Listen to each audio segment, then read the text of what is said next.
successful na delivery po.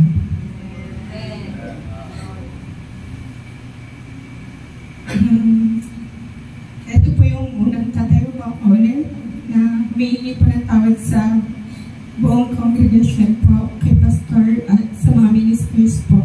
Hindi po sila nagkulang sa payo at sa preaching po. Maging kay Papa ko po, humihingi din po ako ng tawad sa kanya. Nung nawala po si Papa, halos hindi ko rin po alam kung anong gagawin ko. Yung bilang tatay po, kailangan ko po siya ng mga panahon na yun. At hindi ko rin po halos parang lumulutang po ako kasi hindi ko po kami pagsabayin yung pag-bubuklis ko tsaka yung pagkawala ni Papa. Kaya umihingi pa rin po ako ng pasasalamat sa po congregation sa mga pastor na gumagabay pa rin po. So, kabila ng pagkakamali ko, hindi po nila ako binitawan na nagkasala po ako na hindi po ako nakinig sa mga preaching na mas nakinig po ako sa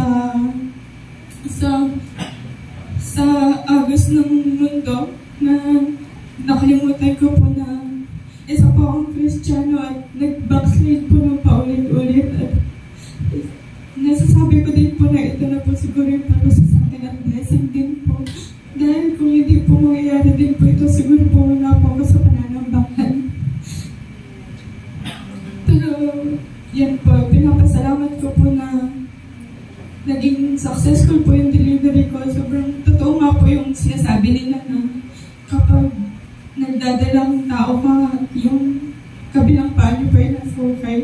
Bilang babae po, ang hirap po kasi yun yung pinakamahinang parang pinakamahinang ikaw na isang taong kailangan meron kang kaagapay. Kaya nagpapasalamat din po ako sa pamilya ko na umantabay sa akin.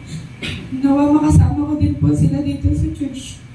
Gaya ng hinihiling ni Papa.